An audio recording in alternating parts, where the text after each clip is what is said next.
Talk about cars. It's set to show up in showrooms by Christmas, but is Nissan's Leaf going to give the Volt a holiday jolt, so to speak? U.S. government saying the Japanese electric car is a lot more fuel efficient. The car coach is with us, Lauren Fix, on set to talk a little bit more about this. How would you compare the two, Leaf versus Volt? Well, they're a little different. One is an all-electric vehicle, and the Leaf is actually a great vehicle. I have driven it, but if you're driving around 40 to 60 miles a day, that'll work. If you drive more than that, or you forget to plug in your vehicle, you'll have that range anxiety. The Volt, so you run out of charge literally like your cell phone does, but 99 miles per gallon for the Leaf, 60 miles per gallon is one of the estimates that we've seen out there for the Volt. If you look at price, it's 25 grand after the incentive of the federal tax credit. If you're buying a Leaf, it's 32, almost 33 grand for the Volt. Is it worth it? Well, the Volt is, if you've got range anxiety, you're afraid you're going to be one of those people that your car is going to run out of power, then this makes more sense for you to look at a Volt. However, in both cases, these vehicles are something that a select amount of people are going to want to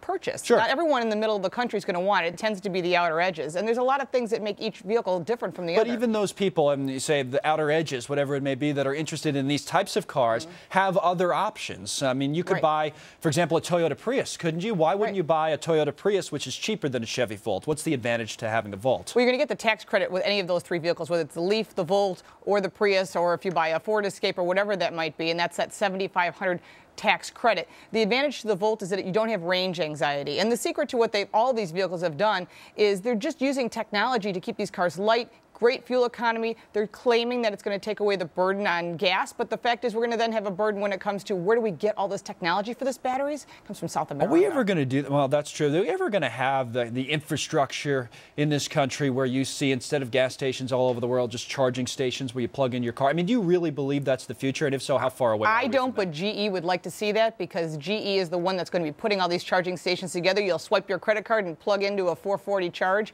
That may be the wave of the future, but I don't think it's going to be a masses, because I personally don't want a hybrid car. And there's not enough demand for it yet now, right? The game changer to me would really be if China decided to do that. I was talking to some of the car companies. I was in China earlier this year, and the car executive said that's how it would really change. If the Chinese government said, you know what, we're going electric, and they put up these charging stations all over their country, the billion people, then everybody would have to change. I don't know if they'll do that, though. I don't know if they'll do that either. There's a power grid situation, too. We know it's going to be the slight draw, but if everyone starts to charge in the middle of the day, you know, we've ever had a blackout in your city, you certainly do remember that. But one of the things I think the whole thing with this electric car thing is there needs to be options, whether it be diesel, whether it be gasoline, and then Ford's got the EcoBoost, which are turbocharged F-150s. So you need to look at all the different options that are out there, because I think the Volt is a great solution for some people, but then the electric car, if that's what you want, it's available. So Leaf versus Volt, you go all electric, or do you do a little bit of both? I think no matter which vehicle you buy, you need to have a second vehicle if you want to get places and take your family on road trips from New York to Florida. You're not going to be able to make it on either vehicle. Well, the Volt will probably make it, but it wouldn't be as much fun as if you're driving a bigger vehicle. Okay, good enough. Lauren Fix, thank you very much. Thank you. Good to see you. All right,